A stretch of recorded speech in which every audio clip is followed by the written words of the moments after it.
The following program is sponsored by Tile Lines, and the opinions expressed are not necessarily those of the staff, management, or advertisers of this station. Time again for Eyes on Washington with your hosts, Marty McClendon and Doug Bassler, as they take a look at the goings-on in government at the local level, along with the national political scene. And now, here's Doug and Marty. Yeah, you know, that's my second favorite song. What's your first favorite song? Well, Fireworks by Katy Perry, of course. Oh, there we go. Because it reminds me of you, brother. It's I so thought- bright and shining and fireworks. I really don't like that song. I'm just kidding. I thought you liked Shake It Off, like Taylor Swift, right? I do like Shake It Off. There we go. I actually woke up the other day and Shake It Off was playing in my brain. You know how you wake up with a song in your head? So I went out and told Alexa to play Shake It Off. She obliged, and my wife's like, "What are you doing listening to Taylor Swift? You know you're like 107 years old, right?" Like, I like that song because the haters gonna hate, and the players gonna play. There we go. Gonna shake it off. I'm just gonna shake. Anyway, this is Doug Bassler. And Marty McClendon. This is Eyes on Washington. It's the day when we like to take it across the state. It's the Across day when the we state. like to go coast to coast, from the coast of Idaho to the coast of Montana. No, wait, to the coast of Pacific. all the way to the ocean shores, all the way over From to ocean shores to Pullman, Coeur d'Alene. to Spokane. Yeah, the Coeur d'Alene. There we go. I don't know. Coeur d'Alene. Does it go? It probably goes into Coeur d'Alene because it broadcasts in Spokane area. That's right. It Is does. that right? It does. So you could hear us in Spokane. And Spokane and Tri-Cities. Would there be any Wenatchee. reason why anybody in Spokane would even want to hear us? Well, when we have guests like a Representative Matt Shea. Oh, then wait. that's the Matt case. Shea's with us? Yeah, Matt's with us. There you go. Talking about Spokane again. You know what's funny about it, Representative Matt Shea? Thank you for joining the show, by the way. Hey, thanks for having me on once again. I'm a little alarmed about the whole Taylor Swift thing, but I think we'll get into that. Right? I will say that My son, my 31-year-old son, said, "Dad, Taylor Swift is wrong on every level at all times for you. Stop it." Stop it. And I'm like, but I like it. And he actually can sing it fairly well as well. So now Representative Matt Shea is probably one of the smartest guys I know. And yet, you know how smart people can make bad decisions? You know, and you're like, how did you make that decision? So being on our show with you and me really I was wondering where you were going bring with into that. question. But Dang. we appreciate you. I think it's out of mercy, right? Or grace? Wisdom, truth rightly applied. I'm telling you right now, that's why I'm on here. You guys are doing a great job, and that's why I love coming on every time, because people want to hear the truth. They want to hear it rightly applied to their lives, and that's what you guys do every show. Love it. All right. Well, we're glad to hear from the right coast. Just so I can say, Mark Perez, who is your previous guest, did not pay me to say that, okay? Yes. Wonderful. Wow. Yeah. Wow. How did he know that Mark Perez was our previous guest? He's been listening. He's been listening. Listening Exactly in on right. the program. So I just want to start off by saying I don't think the legislative session this far has been a complete disaster, but I still think it's been a disaster. What do you think, Matt? Yeah, this is kind of like degrees of terrible things happening to you. I don't really know how to.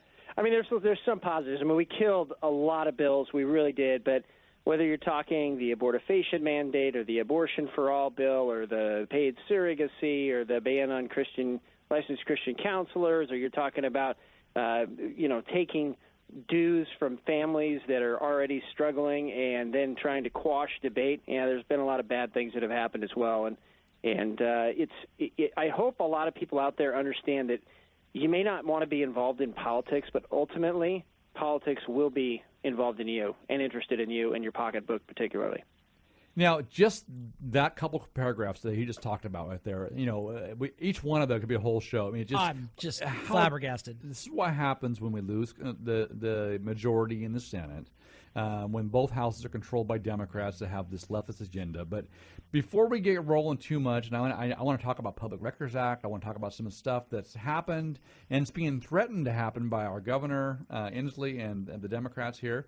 But I love it when they send over a bio, Matt. We think you know somebody, and then you start reading the bio and you're like, I thought they were great in the first place, and you start seeing it. So according to your bio, it says, obviously, you were elected to the House of Representatives in 2008. You served the 4th Legislative District over there in Spokane Valley, out to the Idaho border. You're a 4th-generation Eastern Washington resident. That's quite a while. My parents moved there back in the 70s. So it says Your family operated one of the first stagecoaches in Washington. That's pretty cool, some of this background stuff. But what I didn't know about you, besides going to Gonzaga and being ROTC, I didn't know that you had 2 combat tours, including 8 months as a platoon leader in Bosnia and 11 months as a company commander. So you are not only obviously a veteran, a representative, a lawyer, and no wonder you're smart. But it's one of those things you take this whole serving your country, honoring those that come before you very seriously, don't you? Absolutely. I mean, that's why we're here, right? Is to preserve freedom for the next generation, and for those of us that have served overseas, I think that was on the heart of virtually everybody, at least that I knew, and I still know. We want to see freedom preserved, and what's happening right now is this state is taking such a hard left turn and really eviscerating, I think, the things that have made this country great. Freedom of conscience, freedom of religion, the right to life, the right to liberty, the right to bear arms. All of these things are under attack right now. And, I mean, this is not new in history for these kind of things to happen. You go back into the Roman Empire, you go even before that, and it's the same debates every single time, it looks like, or very similar debates every single time. And we're at that point in our history. And right now what we need is people to step up, grasp their responsibility in this generation to save the republic, and come forward so that we can actually do that. You know, thank you for very eloquently said. We were just talking on the previous show about the fact that, you know, some things have gone down. Some of these really aggressive gun control legislation didn't go through. I said, but wait. What happens is they push the envelope. They get pushed back, but they push again next year. And it seems like we lose sight of the greater war in spite of the battle. And this isn't done, right, Matt? No, it's not done. I mean, at the time of the Revolutionary War, I think it's very important for everybody to understand this. At the time of the Revolutionary War, every weapon was essentially a military-style weapon that most people had, okay? So this distinction nowadays just really doesn't make a heck of a lot of sense. In fact, a friend of mine asked one of the Democrat colleagues of ours, what does AR stand for? And they said assault rifle. I said, no, it actually is Armalite, but that's become the colloquial term for AR-15s, just calling it an AR. And they don't even know that stuff, and yet they're trying to ban it. And my whole point behind this is one more ban, one more, or 5 more bureaucrats or 10 more laws, that's not going to stop armed bad people. It's courageous, good people who are trained that stop bad people. That's the way it's always been. It's the way it always will be. And, oh, by the way, we have the right to bear arms to protect us from the politicians who would say you don't need the right to bear arms.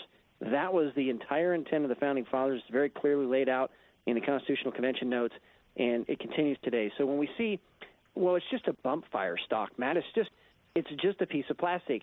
Yeah, and then it's going to be the next piece up the rifle, and then all the way up to the foregrip, every piece is going to be banned. And, oh, by the way, it allows for confiscation, so that means that if that bump stock is attached to an AR-15, that whole weapon would be confiscated, which, again, I think goes against the grain of everybody in this country. My friend Don Amon said it very well. He was down in Las Vegas. He saved, I think, over 10 people's lives down there, including an officer who was shot through the neck. And what he said to me was this, Matt, I survived Las Vegas to come back to Washington State to be made a criminal overnight. And I thought that was a very powerful point. I thought I would share with you guys today. Wow. That's, super powerful. Golly, got a minute left in this segment, but this idea, the 13th Amendment to the United States Constitution says neither slavery nor involuntary servitude, except as a punishment for crime whereof the party shall have been duly convicted, shall exist within the United States or any place subject to their jurisdiction. But how does that settle up with paid surrogacy? Well, you really have kind of the incidents and badges of slavery, really, where you have somebody that can be in a position, and yeah, they might be able to sign a contract, but do they really have any choice? And I'm talking about young women in particular that may not have enough money, that may be disadvantaged, they may be in dire straits, and now the only way that they're going to turn is to be selling their wombs or renting their wombs out for surrogacy. This is a very dangerous precedent because we saw some of this stuff back in the 1600s and 1700s, and I don't think we want to return there. This is human trafficking. This is buying a baby. Well, it certainly can be exploited. And while the Democrats tried to argue there were all of these protections in the bill, the bottom line is the principle is wrong. We already have what's called altruistic surrogacy, where maybe a family member, relative, friend can sign a contract with you because they're doing it out of the love for your family. We don't need to be injecting money into this, and I think that's where we've gone over the line. Yeah, I'm looking at a website for fertility source company, and it's $35,000. It's like, hey, you want to make some money? Be a surrogate. It pays you $35,000. Well, the meaning of life already is so diminished worldwide right now. This just goes further. Like, I can buy a life. I don't like it. Yeah, and is there a vetting process? Is there a way to check the potential parents out? Our guest by way of telephone, Representative Matt Shea. We're going to be back with more after the break. This is Doug Bassler. And Marty McClendon, Eyes on Washington.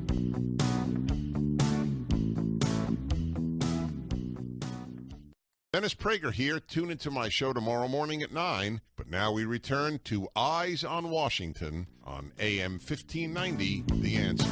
And we're back. This is Doug Bassler. And Marty McClendon. This is Eyes on Washington. Hey, you know how you did the bronze the other day in bowling? Yeah. Our guest today, Representative Matt Shea, is a Bronze Star Award winner for service in the military. Bronze Star is like way cooler than getting the bronze in bowling. Especially 9 tabs. So, and also, I want to, before he comes back to the show, it says he's a nationally recognized constitutional conservative that's pro-liberty. His vision is to see a God-honoring constitutional republic restored and to ensure that current and future generations can live in peace, prosperity, and freedom. I want that. What do you think? Yeah, that sounds good. Let's go with that. Okay, good. Matt Shea, welcome back. Always glad to have you, sir. Hey, thanks again for having me on. And I just want to say, there are a lot of people in the military that sacrificed a heck of a lot more than I did, and received some of those commendations with valor because of the bravery that they did in battle. And I just want to thank all of those people for their service because, we have so many heroes out there that nobody knows their name. Yeah. Amen. Well, and thank you for, continuing to protect America, even though you're fighting in the, Washington State, which is like, got to be really a stress on everybody. I mean, my goodness. So, Representative Shea, I agree with Doug 100%. Thank you very much for keeping up the work, for fighting for your constituents over there in Spokane Valley. Well, and for all of us. And for all of us in the state, as you're a leader. Question for you. I saw something very interesting the other day, and it was posted all over Facebook and social media. It had to do with the SEIU bill 6199, where there was like a 50-0. That's a bad football score, first of all, but the nothing was very important. Talk about that. Yeah, so this bill, it was Senate Bill 6199, essentially would take family caregivers, okay, these are in-home caregivers. Most of the time it's a family member or somebody else that's taking care of a loved one, and it would force them, against their will, to pay union dues to SEIU. I got to tell you something. In America, we have something called free association, and anytime we say forced association, we're crossing a line because I should have the right to conscientiously object and not have my union dues going to something I don't believe in. Or in a lot of these cases, these people aren't being paid very much to keep the fruits of my labor so that our family can have a better quality of life. And what was so egregious about this whole thing, not just the bill, because this is really an attempt to backfill union dues that have been lost because an organization in Washington has been letting people know that they can opt out of paying these dues, and as a result, SEIU has been losing over $2 million or something like that, the last count that I saw. And they're trying to backfill this stuff. What was even more egregious is on the floor of the House of Representatives, we tried to have free and open debate on this issue, and they kept gaveling us down for mentioning union or SEIU. We couldn't even have a free and open debate. They kept gaveling us down over and over and over again until finally our Minority Leader, Dan Christensen, stood up and said, really, we can't have a free and open debate about the fact that this is really about backfilling union dues that have been lost. Why not? And eventually they called for a vote, and we just protested and did not vote at all. If we're not going to have a free and open debate, and we're not going to vote on it, and we're going to take that stand. And this is the first time, according to our sources, that this has happened in at least 50 years, maybe even 100 years here in the state of Washington. So this is amazing. So no vote. You didn't vote no, you just didn't vote, right? No vote at all. Yeah, it was a non-vote, and they were not expecting that to occur. So would there be Would there be a legal challenge based on that? Isn't that a violation of House rules? Well, it could be a violation of House rules, but members that are present typically do have to vote. We left the floor and went into caucus, and while we were in caucus, they went ahead and locked the roll call machine. So there might be some legal issue there because we were actually not present when they did it. So I don't know. We'll see how this plays out. But the bottom line for us is we needed to stand up for those working families, needed to stand up for those folks in Washington State who do not want their union dues to go to something they don't believe in, and who want to keep more of the fruits of their labor to make their families better and have a better quality of life. Well, we need to get Freedom Foundation on here and see what they think about all this, Well, because this has been their thing. This came after several bills where you voted no as a caucus, and you lost because they were just ramming things through the caucus. Came to this was vitally important. So thanks for doing that. It's unique. Amazing. At least it made some news that people are aware of what's been going on down there. Sometimes it's about that, raising awareness, isn't it? It really is, and we had this other bill, 6219, that was essentially abortion for all and a mandate. Again, we offered a conscience amendment that said, and this comports with the cases that are out there right now, and some of which have been ruled on in the favor of conscience and the right of conscience, and protecting Article 1, Section 11 of our state constitution, which says there should be an absolute freedom of conscience in all matters of religious sentiment, and also Article 26 of our state constitution, which says that there should be perfect toleration of religious sentiment. We introduced an amendment. It failed 49 to 49. When you have a tie, the amendment fails, and they still ran the bill out even though conscience was not protected. Again, people are having to pay money to a service that is required now to allow abortion against their will, and that's just something I think that's un-American. And it's interesting to me that the left back in the 1960s was all about conscientious objection when it was the Vietnam War, but now that it comes to abortion, no, we can't go that way. Wow. Okay, so switching gears just for a second here. There was a land speed record, the idea of the Public Records Act that was vetoed, and kind of this backwards type thing was passed in the House and the Senate. Talk about that and kind of how the whole process happened, how it happened so fast. Well, first of all, we had this court ruling from Judge Lanise, and there needed to be a fix. Judge Lanise actually said, you guys need to, if the legislature chooses to change the law, it needs to. And the fact of the matter is that because there was this court ruling hanging out there in this pending case, there was the idea that this needed to be a sped-up process. Now, the Democrats are in control of the House, they're in control of the Senate, they control the governor's mansion, they control the schedule. We had a bill, House Bill 2255, that would have been a better solution to this entire ordeal, but they refused to give it a hearing.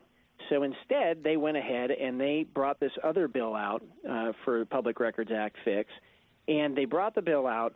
They decided to have a work session, so that's good, a joint Senate work session, but they ran it all out within 72 hours. And this has happened before. So what really galls me is the media did not report about the fact that the Democrats did this last year. They've done it in years past where they run these bills through as fast as possible, but when the policy doesn't affect the media directly, that doesn't seem to get reported on as much.